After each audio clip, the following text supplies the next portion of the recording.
This Week in Gaming with Naomi Kyle. Hello everyone, I'm Naomi Kyle and welcome back to This Week in Gaming.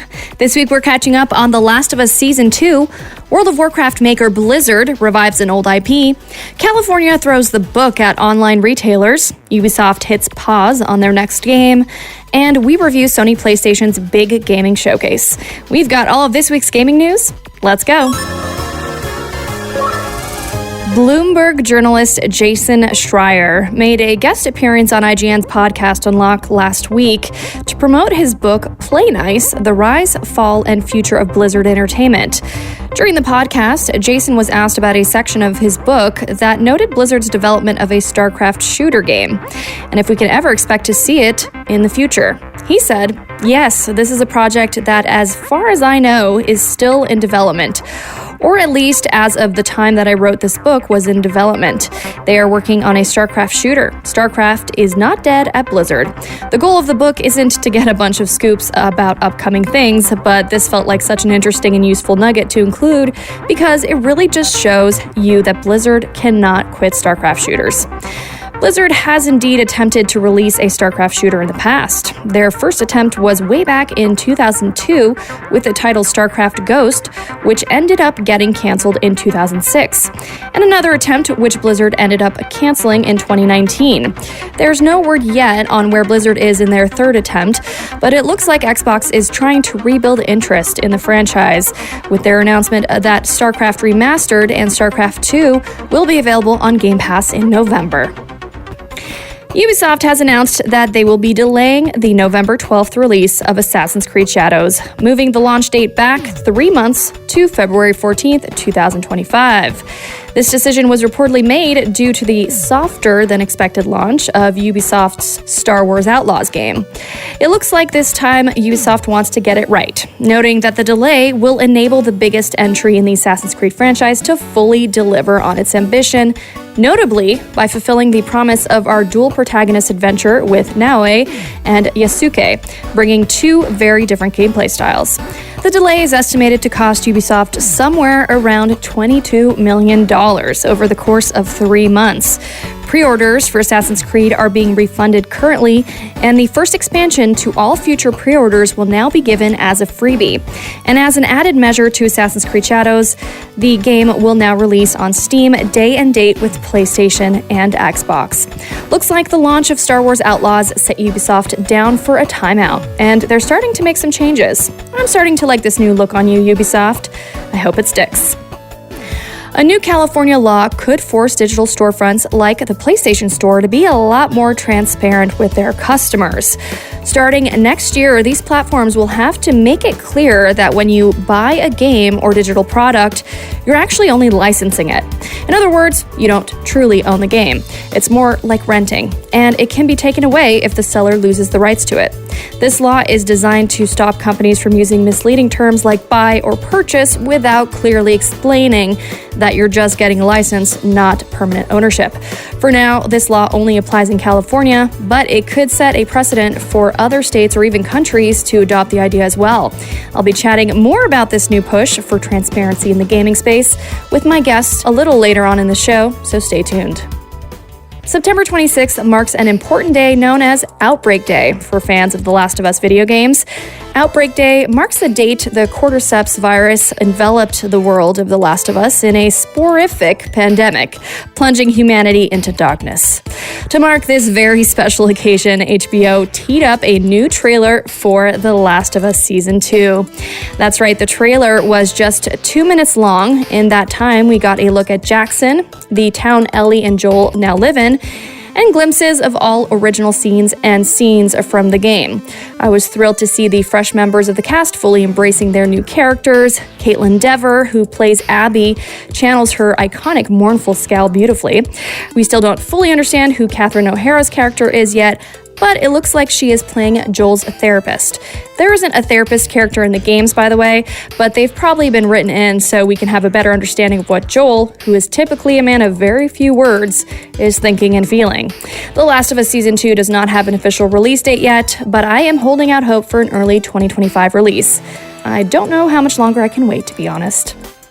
Speaking of Sony, as I mentioned in last week's episode, PlayStation broadcasted their State of Play event on September 24th. During the event's 40-minute runtime, Sony announced new and returning titles for PS5 and the PlayStation 5 Pro. In case you missed it, here's a quick recap of the big ones. Astrobot kicked off the State of Play announcing that the free DLC for Astrobot would include 10 new bots to rescue and 5 speedrun levels. This DLC is fortunately not far away, and we can expect to play it sometime this fall. The most popular monster taming a survival RPG, Pal World, made headlines when its shadow dropped on PS5 during the event. The DLC for TMNT Shredder's Revenge was also shadow dropped during the event. The DLC includes the Radical Reptiles, Mondo Gecko, and Mona Lisa. It wouldn't be a proper video game event without mentioning Keanu Reeves, so of course DLC was announced for Sonic X Shadow Generations, where players can play as Keanu Reeves' character, Shadow the Hedgehog, from the upcoming Sonic 3 movie. We were treated to some sweet new gameplay of Dragon Age the Veilguard. Dragon Age is not far away now, as it releases in just 1 month on October 31st.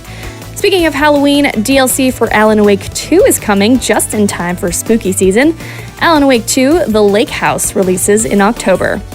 LEGO Fortnite announced they will be adding split-screen support and a new Fortnite-themed DualSense controller. A new addition to Dynasty Warriors was announced as well. Dynasty Warriors Origins launches on January 17th, 2025. Monster Hunter Wilds showed off a fantastic new trailer. We got a look at a new water monster and a new tribe of feral palico. We also got confirmation that Monster Hunter Wilds will release February 28th, 2025. LEGO's take on Horizon Zero Dawn got a release date. LEGO Horizons Adventures launches on PS5 and PC on November 14th. Horizon Zero Dawn Remastered was officially announced to be making its way onto PS5 and PC, plus news that owners of the Horizon Zero Dawn from 2017 can upgrade to Horizon Zero Dawn Remastered for just $10. Stellar Blade is collaborating with Nier Automata for a crossover DLC pack coming in 2025. More DualSense colors and console covers were announced. The Chroma collection, featuring 3 new colors, Indigo, Pearl, and Teal, will be available for pre-order starting October 3rd. As if I needed another reason to buy more controllers. PlayStation wanted to end, of course, with a bang, and they did when they teased the latest game from Sucker Punch, a sequel to Ghosts of Tsushima. They're calling Ghost of Yotei.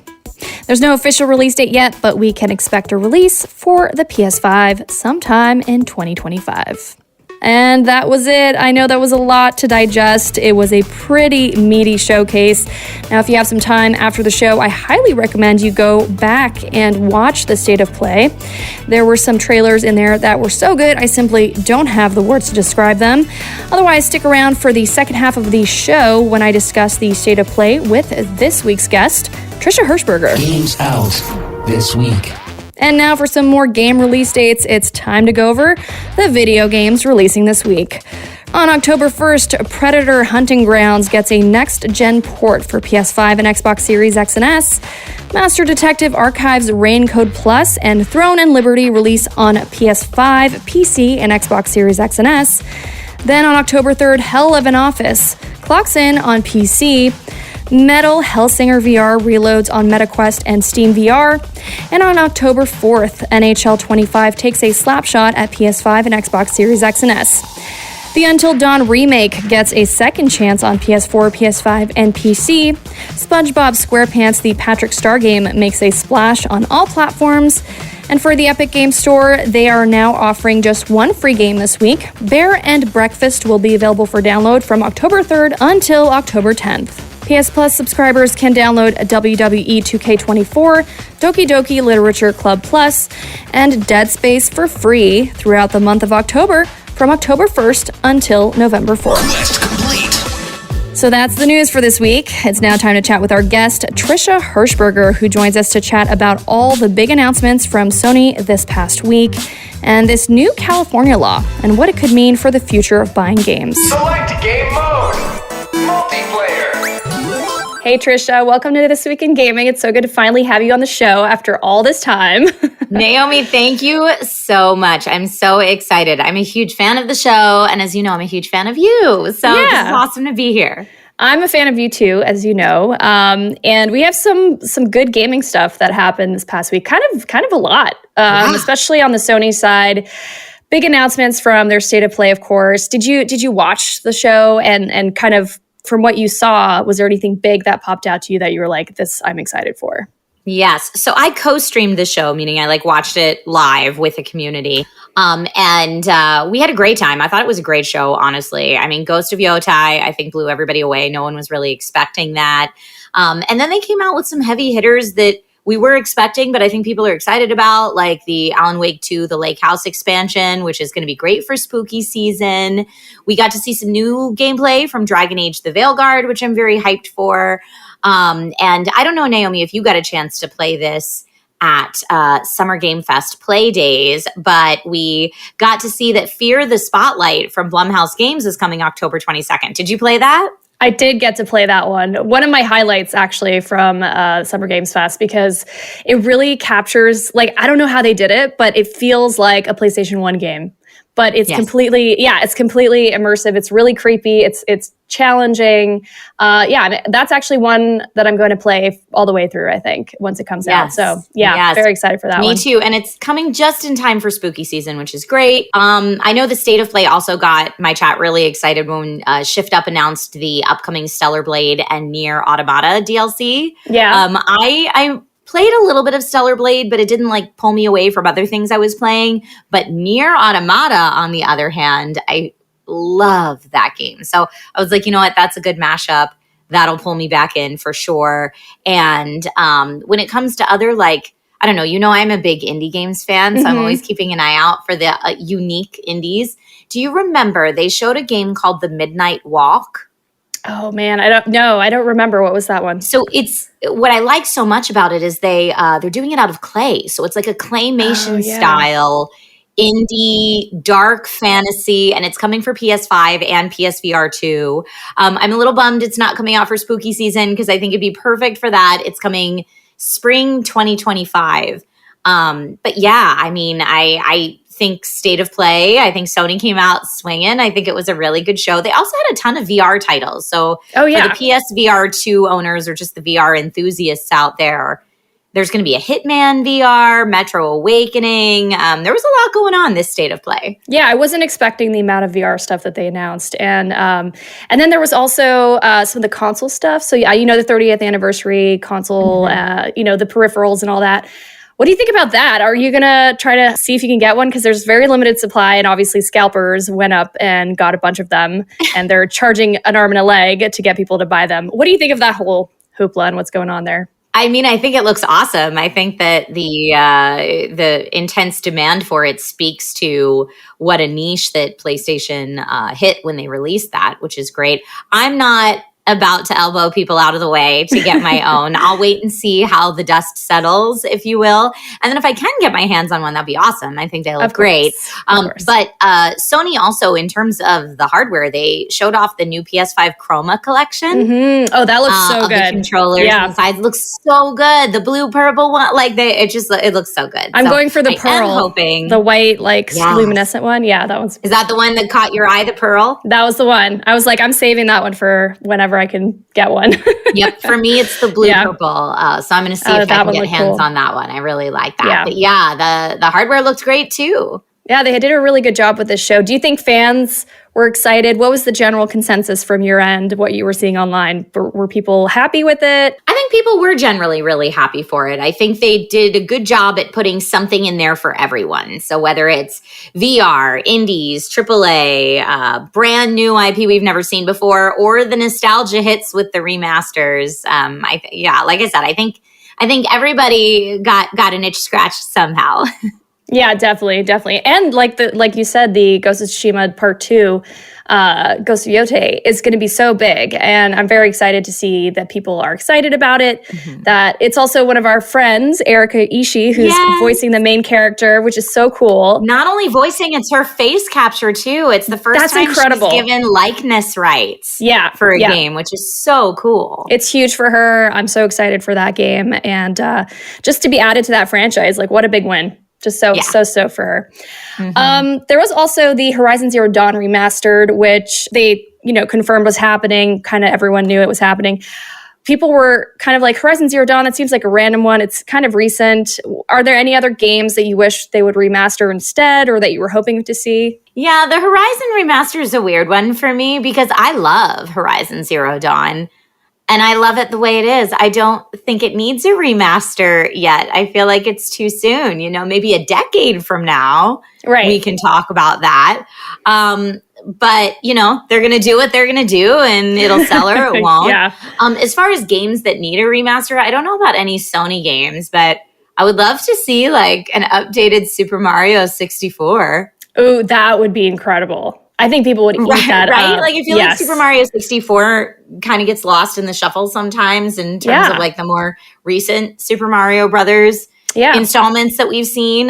So that would be cool. I don't know. Is there anything that you're like, I would love a remaster of this? I'm in the same boat where I'm not always like gunning to replay. Like a lot of these games I've played so much when they came out. But I agree with you, Mario 64, like that would be pretty cool to go back to that world. And when you do go back and see some of the gameplay of that game, it is a little dated. Like it needs an update. But in terms of Sony games, anything Splinter Cell, or like console games. But yeah, Splinter Cell, like I'd love to see, Chaos Theory redone. That's like one of my all-time favorite Splinter Cell games. So to see a remaster of that would be cool and to go back to that. But yeah, remasters in general, I think they work, again, if it's a game that's been out for a long time. And I feel like Horizon Zero Dawn, like that to me doesn't feel that long ago. I guess it was like 8-9 years, so maybe a decade.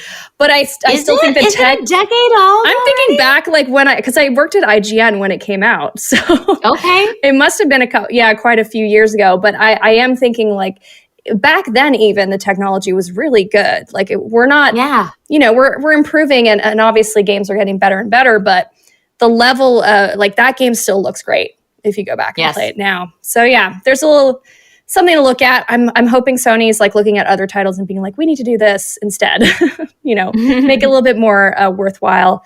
But speaking of Sony, kind of related, California is going to push for storefronts to finally be very specific about how you buy games nowadays. They want to highlight like, hey, when you're buying a game, you're actually just buying the license. You're not buying the whole game forever. The game might phase out at a certain point. What are your thoughts about this? Did you have any like feelings attached to that? Do you feel like it's fair to the consumer? Well, I mean, this is the way that it's been for a while where we're only licensing our games. So I think California coming forward and saying like, hey, you have to be honest about this. Like you are only licensing these games. So you need to take away words like buy or purchase. You need to take those out of your user interfaces because it's misleading. I think that's really pro-consumer and really great. Now, we'll have to see how this is implemented. It might just be, a check this, that you've read the terms and conditions box and, it's buried somewhere in there and maybe people won't even see it.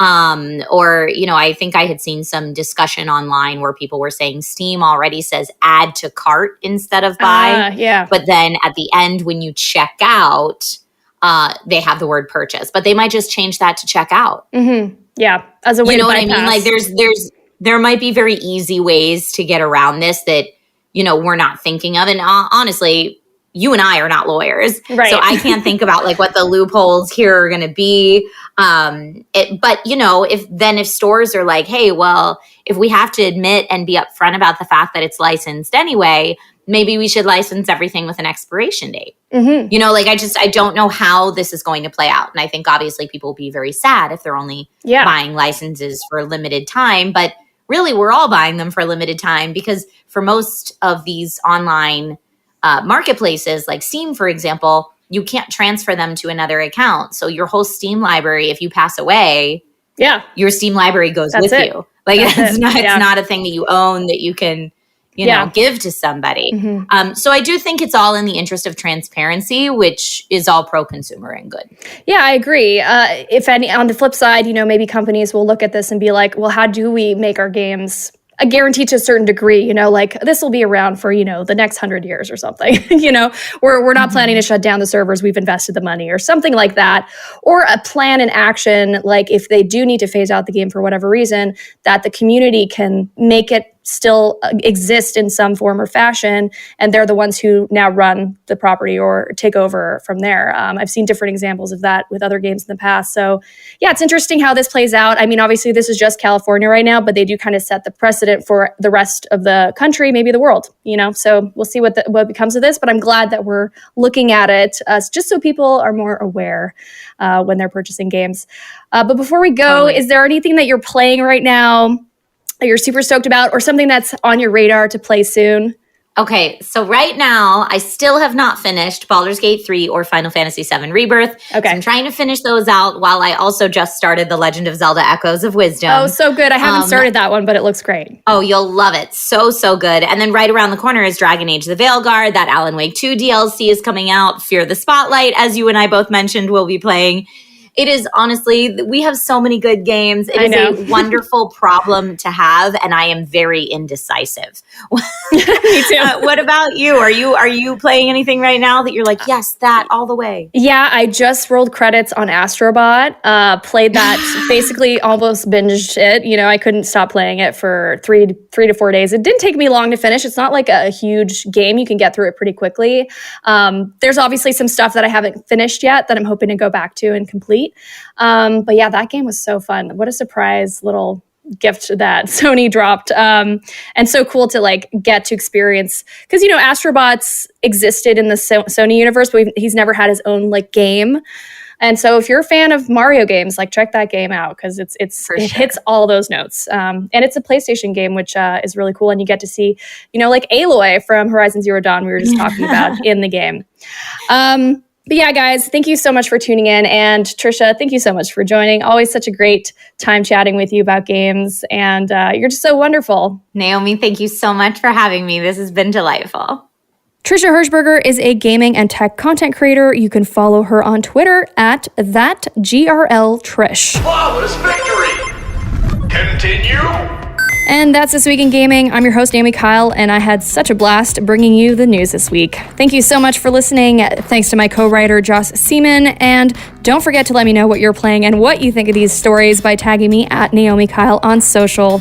From all of us here at This Week in Gaming, we wish you such an awesome video game-filled week. We'll see you same time, same place. Thanks for listening.